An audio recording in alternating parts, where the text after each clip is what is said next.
Nascida e criada no Itaim Paulista, no extremo leste de São Paulo, a dançarina, pesquisadora e produtora cultural Renata Prado costuma dizer que tem uma relação orgânica com o movimento funk, desenvolvida desde a adolescência, nos anos 2000.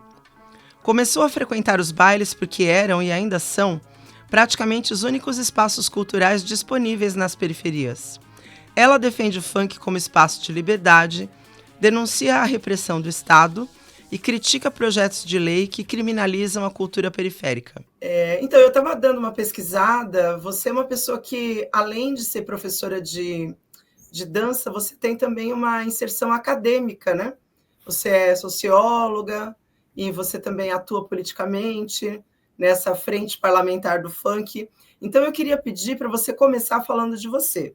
Seu nome, a sua idade, onde você nasceu, como foi que você teve esse primeiro contato com o funk, se você frequentava os bailes, e fazer um resumo assim de como você começou a atuar em todas essas frentes.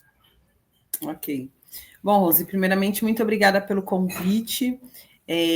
Já conheço o trabalho da Perseu Abramo já de um tempo, então para mim é sempre uma honra poder colaborar com a construção de conteúdo de vocês. Eu sou a Renata Prado, eu sou nascida e criada no Itaim Paulista, extrema zona leste de São Paulo. Eu tenho 35 anos, eu comecei... eu costumo dizer que a minha atuação com o movimento funk, ela é uma atuação orgânica, porque eu fui adolescente no início dos anos 2000, então, de uma forma muito orgânica, eu comecei a me aproximar dos bailes, né? Porque o baile funk, ele é um espaço cultural totalmente independente, que é construído de forma orgânica na periferia, para gente que não tem muito acesso a espaços culturais, a gente cria os nossos, né? Então, o baile funk, ele é um fruto disso, né? Um fruto de ausência de políticas públicas culturais, e aonde o baile funk acontece justamente para suprir essa necessidade cultural da periferia. Então, desde adolescente eu frequento baile funk. Baile funk, para mim, sempre foi algo muito comum, né? Eu costumo dizer que eu faço parte da primeira geração do movimento funk. E esse movimento e essa geração, né, do movimento funk, essa primeira geração do movimento funk na capital, é uma geração de funkeiros que não tinha a noção do que o funk poderia vir a ser, né? Então, hoje a gente tem o funk enquanto fenômeno cultural nas periferias de São Paulo, e eu cresci nessa efervescência cultural toda. Então, desde os inícios dos anos 2000 até os dias de hoje, eu frequento o baile funk e consigo perceber que existe uma atuação muito diferente no sentido geracional, né? Eu acho que hoje o baile ele é muito mais um fenômeno mesmo, onde de fato concentra muitos jovens da periferia, e a gente tem um Estado que não consegue compreender quais são as minúcias desse movimento. Então, por conta disso, eu entendo toda essa estrutura. No momento que eu entro na universidade, eu sou formada em pedagogia pela Universidade Federal de São Paulo, e quando eu entro na universidade, eu tenho uma noção de construção política e acadêmica no sentido organizacional, né? Então, é na universidade que eu conheço as frentes políticas, o movimento estudantil, e é na universidade que eu crio o Núcleo Negro Unifesp Guarulhos, que é o núcleo negro da Universidade de Guarulhos. Foi eu, junto com mais alguns militantes e estudantes que estudaram na Unifesp, e a partir daí eu começo a ter uma compreensão de articulação política e institucional, e percebo que o funk não tem toda essa assistência quando o assunto é política pública. Então, foi a partir dessa ausência que eu comecei a me articular politicamente a partir da perspectiva cultural do funk, né? Então, discutir políticas públicas voltadas para o movimento funk é algo muito novo, mas que a gente já vem falando sobre isso já há algum tempo, né? Então, a minha pesquisa dentro do campo da educação é dentro do funk também, né? Para a gente relacionar o funk com a Lei 10.639, considerando que o funk ele é cultura negra, né? Então, a gente tem essa intersecção tanto do movimento, essa intersecção do movimento funk dentro do campo da educação, ela é importante, porque isso acontece com o hip hop, isso precisa acontecer com o movimento funk. Então, a partir dessa leitura que eu tenho da cultura hip hop, eu começo a desenvolver isso dentro do campo do funk, do campo acadêmico abordando o funk. E quando eu vou para o campo político, eu me dou conta que não se tem uma frente organizada do movimento funk para construir políticas públicas. E aí, em inspiração à Frente Nacional de Mulheres do Hip Hop, surge a Frente Nacional de Mulheres do Funk em 2017. A Frente Nacional de Mulheres do Funk, ela se inspira de fato na Frente Nacional de Mulheres do Hip Hop, por isso que a gente tem uma articulação muito conjunta, inclusive, justamente porque a gente acredita que o funk ele precisa seguir os mesmos caminhos do hip hop, economicamente, artisticamente, politicamente, dentro do campo da educação também. Acho que é muito importante que o movimento funk ele se aproxime, né, dentro desse... é muito importante que o funk se aproxime dessas construções de base. E eu acabo sendo autora dessas construções justamente por conta do entendimento político e acadêmico que eu tenho dentro da universidade, mas sem esquecer de fato de onde que vem o movimento funk, que é da rua, que é da periferia. Então, a Frente Nacional de Mulheres do Funk, ela surge justamente para a gente conseguir dialogar com o movimento funk e com o poder público. Isso já vem sendo construído desde 2017, né? A Frente Nacional de Mulheres do Funk ela é um coletivo de mulheres negras da periferia, São Paulo, Minas Gerais, Rio de Janeiro e Pernambuco, porque são os 4 estados que a gente entende onde a política pública, onde o funk como fenômeno, se coloca como fenômeno cultural e aonde a política pública não chega.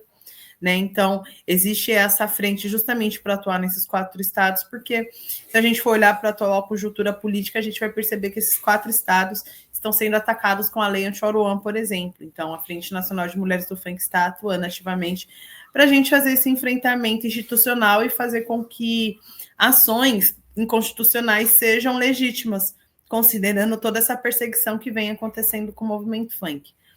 Então, acho que de uma forma bem resumida, eu acho que a minha trajetória ela se dá muito dentro desse campo. A minha relação com o funk dentro do campo artístico é com a dança. Eu sou dançarina desde adolescente, então todas essas minhas andanças de baile funk na adolescência também se dá por conta do cunho artístico que eu carrego comigo, né? Eu sempre dancei, eu sempre fui dançarina, então ir para baile funk dançar era algo que fazia parte do meu cotidiano e que hoje eu encaro isso como uma profissão, né? Além de eu ser pedagoga, ser pesquisadora, trabalho com produção cultural também, eu também sou dançarina de funk. Então, é dentro de todo esse contexto acadêmico, político e artístico que eu me construo enquanto essa personalidade do movimento funk. Eu queria falar um pouco agora com você sobre as mulheres do funk. No começo do movimento, no Rio de Janeiro, as mulheres elas eram só dançarinas, depois teve várias MCs que se destacaram no início dos anos 2000. Eu gostaria que você comentasse um pouco isso, a trajetória das mulheres no funk, e gostaria que você falasse se, na sua opinião, o funk é emancipatório do ponto de vista das mulheres, do corpo feminino. O que você pensa sobre isso? Bom, eu acredito veemente que o funk ele é uma cultura de emancipação para as mulheres, justamente quando a gente fala de mulheres que vivem em um país que tudo que se diz a legitimidade da vivência de uma mulher, ela acaba se tornando um tabu, né? Então, quando a gente fala da corporeidade feminina, quando a gente fala do corpo feminino, quando a gente fala da sexualidade das mulheres, tudo isso é sempre visto como um tabu. E isso também faz parte de uma forma. Isso também faz parte de um processo de manipular, né, massivamente a nossa sociedade. E as mulheres, elas estão nesse foco de manipulação social, e aí quando aparece o funk dizendo que as mulheres podem usar a roupa que elas querem, vestir a roupa que elas querem, se comportar como elas querem, dançar o que elas querem, cantando o que elas querem, a gente já começa a romper alguns tabus. E é por isso que eu acredito que o funk ele é emancipatório, justamente porque ele dá espaço para as mulheres serem o que elas são. É importante dizer que hoje as mulheres no funk elas têm essa postura muito mais libertária dentro de um sentido da escolha, né? Porque quando a gente fala do comportamento de mulheres, principalmente dentro do movimento funk, naturalmente entende-se que essas mulheres não são passíveis de suas escolhas sexuais e artísticas, né? De achar que essas mulheres elas são manipuladas para fazer o que está sendo visto, né? Sendo que, na verdade, nós escolhemos falar sobre sexo, nós escolhemos mostrar os nossos corpos, nós decidimos fazer parte dessa cultura. Então não existe nada que não existe nada que viole os nossos direitos de escolha, né? Então, se hoje as mulheres elas estão falando sobre sexo, se elas estão falando sobre liberdade econômica, se elas estão falando sobre rompimento de relacionamento abusivo, entre tantas outras coisas que são colocadas nas músicas de funk, por exemplo, é porque o funk ele dá esse espaço emancipatório de mulheres se entender a partir da perspectiva de liberdade mesmo, né? Considerando que a gente vive num país onde culturalmente se priva a liberdade de mulheres, né? Então, eu acho que o funk ele traz uma outra narrativa. E quando eu trago essas indagações, são pensando em mulheres adultas, tá? Acho que é muito importante a gente dizer isso, porque quando a gente fala do funk a partir da conotação sexual, a partir da conotação do sexo, do erotismo, é importante a gente dizer que existem mulheres adultas que escolhem consumir esse tipo de música, que escolhem consumir esse tipo de arte, e que isso precisa ser respeitado. Agora, quando a gente olha para uma juventude que consome um tipo de conteúdo que talvez não seja indicado para sua determinada idade, é importante a gente entender que falta educação dentro do campo escolar, né? Então, se hoje a gente tem jovens que acessam questões sexuais a partir do funk de uma forma que não seja socialmente adequada, a gente entende que falta uma educação sexual e que isso tem que ser resultado de políticas públicas, né? O que será que o Ministério da Saúde faz para pensar uma educação sexual voltada para a juventude do funk? O que a Secretaria de Educação pensa enquanto plano pedagógico para falar sobre educação sexual nas escolas voltada para a juventude do funk, considerando que a gente está falando de uma juventude que consome músicas que falam sobre sexo? Né? Então, acho que é muito importante a gente pensar o funk a partir dessas perspectivas, sabe? De acreditar que é possível a gente pensar a cultura funk para as mulheres, mas no sentido libertário. E quando a gente está falando de meninas, de adolescentes que consomem esse tipo de música, a gente precisa olhar para as perspectivas educacionais, porque é o que nos falta. Cercear não é o melhor caminho, educar é o melhor caminho. Né? Então, acho que o que falta hoje para as meninas no funk, hoje, por exemplo, é uma educação sexual, é um programa de educação sexual mais qualificado, voltado para essa juventude do funk, para a gente compreender determinadas questões, né? E não mandar a polícia no baile funk para invadir a periferia e a polícia garantir a política de morte que eles já fazem. Né? Então, acho que é muito importante a gente entender que, quando a gente fala sobre as mulheres no funk, a gente está falando de muita coisa. A gente está falando de política pública, a gente está falando de educação, a gente está falando de acessibilidade, a gente está falando de mercado de trabalho, a gente fala de muitas coisas. E o funk, ele acaba sendo emancipador nesse sentido, porque se o mercado de trabalho exclui as mulheres, existe um mercado dentro do funk que acolhe essas mulheres. Né? Hoje a gente tem muitas DJs, dançarinas, MCs, né, produtoras que vivem, né, economicamente falando, né, das suas profissões dentro da cultura funk. Então, funk, quando a gente fala sobre mulheres, a gente não fica só no campo da sexualidade, a gente parte para outros campos, e principalmente o campo da formação política, que eu acho que é o que mais impacta quando a gente fala de direitos das mulheres, né? Porque hoje a gente vive numa sociedade que as mulheres não têm tantos direitos, né? Então, pensar que o funk ele é um caminho de possibilidades para as mulheres, a gente tem que entender que essa cultura favorece esse grupo e que o funk emancipa essas mulheres dentro desse grupo. Você mencionou que a polícia invade os bailes funks. A gente observa uma cultura de repressão ao funk hoje que é muito similar a outras manifestações culturais afro-brasileiras no passado e no presente. O rap passou por isso, o samba, a capoeira. E mais recentemente, com o crescimento do funk, está muito acirrado. Teve até uma prisão recente, espetacularizada de um MC. Como é que o movimento se organiza para enfrentar essa repressão que está acontecendo? Bom, hoje eu posso dizer que o movimento funk está organizado mediante todos esses ataques, justamente porque nós compreendemos que o funk ele passa por diversas nuances, né, de perseguição dentro da história do funk, né? Então, quando a gente olha para a cultura funk no Brasil, a gente enxerga vários caminhos de perseguição. Desde a primeira CPI do funk, que acontece em 99, lá no Rio de Janeiro, até o entendimento da mídia com o funk enquanto fenômeno cultural, né? Porque esse fenômeno cultural do funk, ele se dá no início dos anos 90, na cidade do Rio de Janeiro, e isso fica muito, muito claro, né? Que é uma cultura voltada para jovens negros da periferia.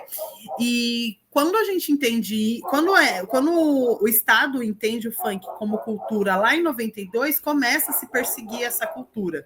E aí o impacto disso é a criminalização dos bailes de corredor. Resultado disso se dá a CPI do funk que se deu em 99 no Rio de Janeiro. Depois, no início dos anos 2000, a gente tem a perseguição com os funkeiros na Baixada Santista. Depois de 2010, a gente tem a perseguição com os jovens funkeiros na extrema leste de São Paulo, que acontece ali no Rolezinho, que foi um fatídico dia onde a juventude do funk marca pela rede social encontros no Shopping Itaquera, e esse encontro acaba se tornando um problema para esse espaço, que é um espaço privatizado. Então começa uma violência, uma perseguição a esses corpos de jovens funkeiros. Depois a gente tem prisões arbitrárias, como sempre teve na história do funk, né? E hoje a gente está lidando com a Lei Anti-Oruan, com a CPI dos pancadões. A gente teve a morte dos 9 jovens no baile da 17 em Paraisópolis em dezembro de 2019, pela Polícia Militar do Estado de São Paulo, na prefeitura do Covas, né? Então a gente tem um histórico de perseguição com essa cultura. Então acho que é importante a gente entender que quando a gente fala sobre funk, a gente está falando de uma perseguição do Estado com essa juventude que tem cor, que tem classe, que sabe de onde vem, né? E mesmo assim se tem toda essa perseguição. Agora, eu acho que a gente precisa compreender quais são os caminhos que a gente precisa seguir para fazer com que essa perseguição ela não aconteça e que o movimento funk se organize para fazer esse enfrentamento. Mediante todas essas medidas inconstitucionais, que é assim que eu enxergo, né? Você vê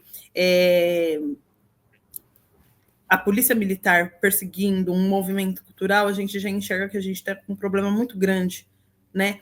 E aí, quando a gente encontra esse problema de uma forma muito bem estabelecida para um movimento, naturalmente esse movimento começa a se organizar.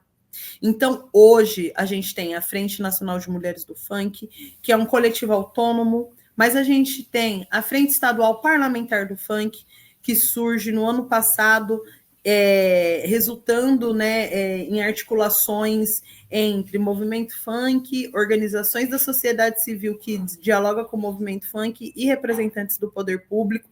No caso, a parlamentar que responde pela Frente Nacional de Mulheres do Funk é a Ediane Maria do PSOL, que é uma parlamentar muito comprometida com o movimento funk. Então, ela chama o movimento funk para dentro do gabinete para a gente fazer essa construção da frente estadual parlamentar. Então, hoje a gente tem um espaço democrático para o movimento funk construir e fazer esse enfrentamento político. Então, hoje, eu posso dizer que o movimento funk está se organizando de uma forma muito orgânica, justamente por conta dessa repressão massiva que a gente vem sofrendo historicamente, mas que hoje essa perseguição ela está muito dada, né? Pois é a primeira vez que a gente tem um projeto de lei que atua nacionalmente para perseguir uma cultura, né? Então, quando a gente vê o campo da direita organizado nacionalmente para combater uma cultura que já existe, que já está dada, a gente começa a perceber que essa perseguição já está em um outro lugar.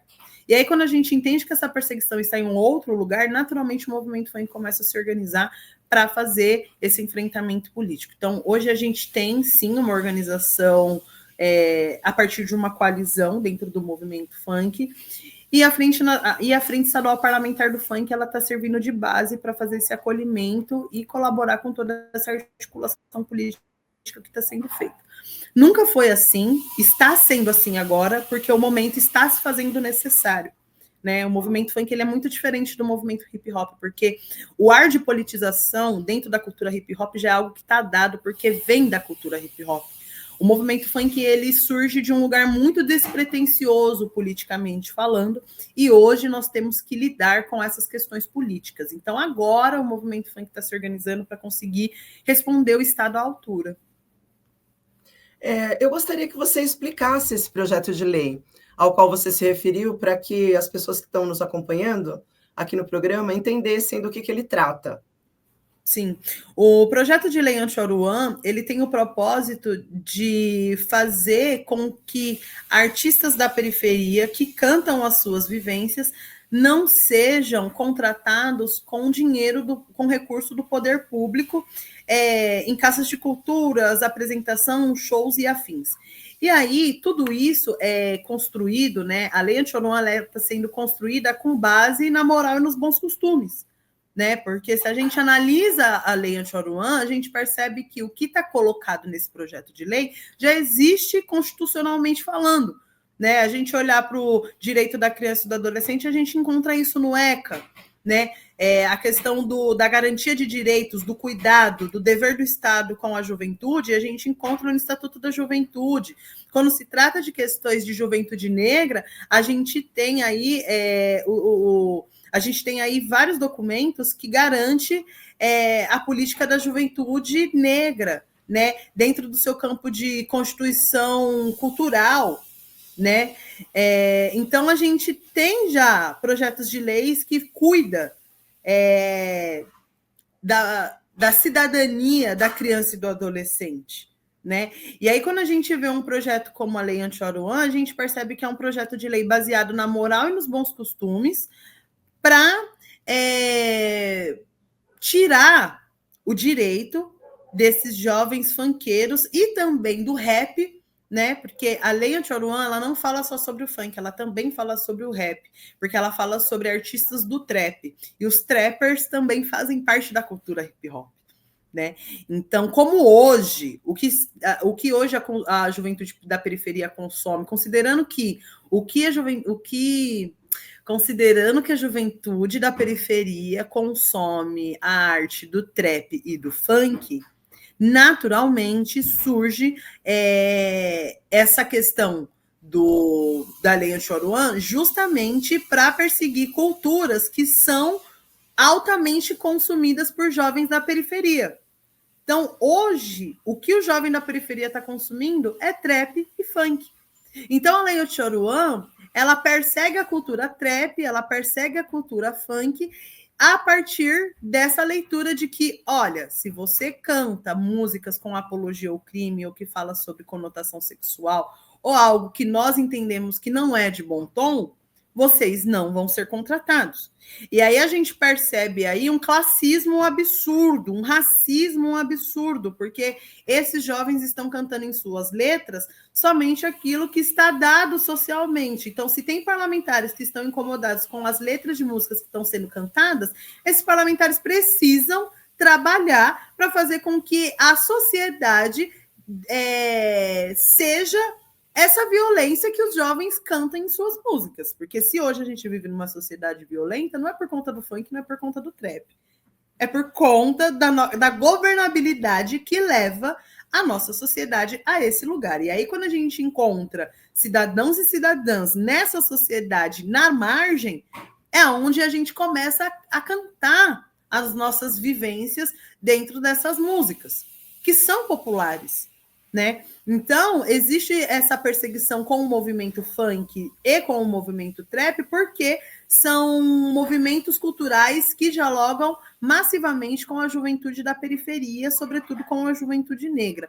Então, esse projeto de lei busca proibir os equipamentos públicos de cultura a contratar esses artistas. E na minha leitura como pesquisadora, militante, ativista e funkeira, eu posso afirmar que isso é nada mais, nada menos que uma estratégia racista de distanciar os jovens artistas dos seus direitos constitucionais, porque esse jovem tem direito de cantar a sua música, assim como ele tem o direito de ocupar o centro cultural da sua quebrada para cantar as suas músicas. Não pode existir um projeto de lei que proíba um jovem de ser contratado para cantar a sua realidade, né? Então, estão querendo punir mais uma vez o jovem por uma responsabilidade que não é dele, porque se ele está cantando esse tipo de música, é porque está faltando algo no seu dia a dia. E se está faltando algo no seu dia a dia,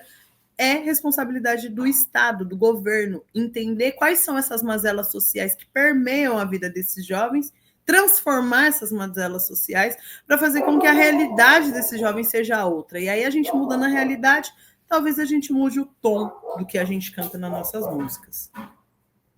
Com tudo isso que você está relatando, Renata, eu entendo que o crescimento da extrema-direita, que está cada vez mais fortalecida no Brasil e São Paulo, tem afetado diretamente os jovens do funk.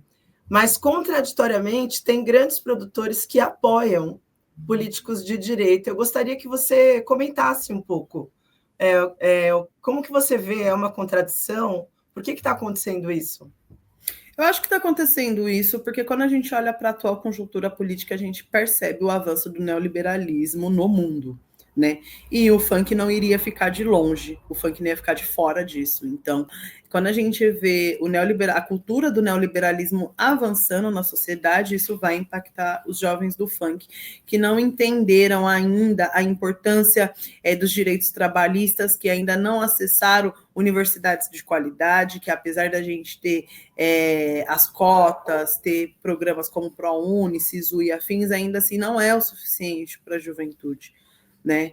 Então, acho que é importante a gente entender isso. Um outro ponto é pensar que empresário não tem aval para construir política pública, né? Empresário precisa atuar no campo corporativo e repartição pública não é um espaço corporativo, então não existe o motivo pelo qual ter empresários do funk dialogando com o poder público para construir políticas públicas, porque isso é inconstitucional, inclusive, né? Eu não sei se eles sabem, mas, né, essa relação de empresariado com instituição e poder público, isso é um problema, né? Então, a gente não pode deixar de olhar para isso e fazer as nossas críticas. Então, existe uma parte do movimento funk que é contrária a essas articulações, porque nós entendemos que quem desenvolve políticas públicas é o movimento, é a sociedade civil, juntamente com representantes do poder público. O empresário tem que atuar dentro do campo corporativo. Mas, ainda assim, como a gente está falando de um momento político onde o avanço do neoliberalismo está dado, naturalmente, empresário só pensa em dinheiro, então esses empresários vão dialogar com esses representantes do poder público para fazer os seus acordos em nome do movimento. Então, eu acho que esse avanço político ele está dado justamente esse avanço político negativo para o neoliberalismo, ele está dado justamente porque existe uma força mundial que está indo para o campo da direita, que está flertando com o neoliberalismo. Isso vai refletir no funk, considerando que o Brasil ainda é lido, né? Eu não concordo muito, mas o Brasil ainda é lido como país de terceiro mundo, e a gente está falando de jovens negros de periferia. Então, se o neoliberalismo está dado no movimento, no mundo inteiro, por que o movimento funk não seria impactado com isso? Né? Então, acho que é importante a gente entender que é uma onda política que vai refletir no funk de qualquer jeito. Então, acho que é importante a gente entender que esse posicionamento político do movimento funk é um reflexo da política mundial. A gente está chegando aqui ao final do nosso programa, Renata, então eu vou fazer uma última pergunta e abrir para você fazer considerações que eu não tenha incluído na entrevista que você considera importantes. Eu entendo por tudo isso que você contou para a gente, da Frente das Mulheres do Funk, e agora até uma frente estadual parlamentar, que o movimento funk está se organizando na formação de lideranças. Isso está acontecendo mesmo nas periferias do Brasil, por intermédio dessas articulações? Sim, está acontecendo porque está se fazendo necessário. Né?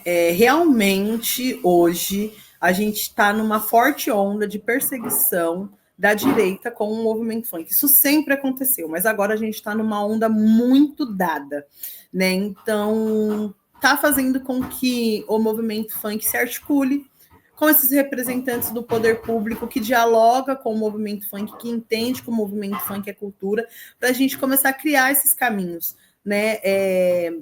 A Frente Nacional de Mulheres do Funk, ela surge em 2017. Agora, a Frente Estadual Parlamentar do Funk, ela surge no ano passado, em 2024. Tem aproximadamente um ano. Então, você percebe que todas essas articulações, elas são jovens, elas são novas, justamente porque o movimento funk está entendendo as necessidades de se articular agora. Considerando que a gente está numa alta perseguição, é comum que o movimento funk sinalize para representantes do poder público, e esses representantes do poder público sinalizem para o movimento que a gente precisa construir algo dentro de uma coalizão do movimento funk para a gente fazer esse enfrentamento político, né? Porque está dado, e de todo o histórico de perseguição com o movimento funk, eu acredito que essa é a primeira vez que nacionalmente o movimento funk está sentindo. Então, existe, né, resultado disso são as frentes parlamentares que estão surgindo, né, mediante essas articulações que a Frente Nacional de Mulheres do Funk, inclusive, se propõe a fazer, principalmente nos estados que a gente entende o funk como fenômeno cultural, e elas estão acontecendo. É porque o campo partidário, o campo político partidário tem um pouco de dificuldade de enxergar a articulação autônoma do movimento funk, mas ela existe, e essas articulações estão sendo feitas com alguns representantes do poder público, sim. Até mesmo como a Frente Nacional de Mulheres do Funk se articulou com a deputada Ediane Maria do PSOL, né? Então, ações como essas agora está sendo mais comum, justamente porque o movimento funk está numa alta de perseguição, a gente entendeu isso e a gente está se organizando. Tá bem, Renata, eu agradeço muito por você ter aceitado o nosso convite. E também gostaria que você acrescentasse algo, se você considerar importante, que não tenha sido dito. E eu vou abrir também para você se despedir de quem está nos acompanhando até agora. Bom, gente, muito obrigada pelo convite, Rose. Muito obrigada, Perseu Abramo, pelo convite. É muito importante a gente fazer esse debate com o movimento funk e com pessoas que compreendem o funk como cultura. O funk, ele tem várias questões que eu acho, sim, que elas precisam ser repensadas, né, que precisam ser construídas socialmente, com vários autores da sociedade civil, né? A cultura funk, ela não pode ser tratada como caso de polícia, assim como também o movimento funk não ignora as questões sociais que permeiam o baile funk, por exemplo. Então, acho que é muito importante a gente entender que o movimento funk está aberto ao diálogo para compreender qual é o tipo de baile funk que a gente quer para a gente. O que a gente sabe é que a gente não quer a polícia invadindo e matando funkeiro em baile funk em nome da organização social. Isso a gente sabe que a gente não quer. Mas fazendo debates como esse, fica mais claro quais são as nossas proposições políticas. O movimento funk está organizado, a gente quer construir uma sociedade melhor que seja bom para todo mundo, a partir de uma visão cultural, que é o que o funk é de fato, né? Então, convido todos vocês a acompanharem as páginas da Frente Nacional de Mulheres do Funk, Frente Parlamentar Funk, para vocês entenderem com mais profundidade quais são as ações políticas desses movimentos e que nós estamos abertos a fazer essas discussões políticas. Então, desde já eu agradeço o convite, muito obrigada, Rose, muito obrigada a todo mundo que está assistindo, obrigada à Fundação Perseu Abramo, e eu espero que o movimento funk consiga ser ouvido, né, e que consiga fazer esse enfrentamento político para garantir a vida desses jovens na periferia, a partir de um debate cultural e não de um debate de segurança pública.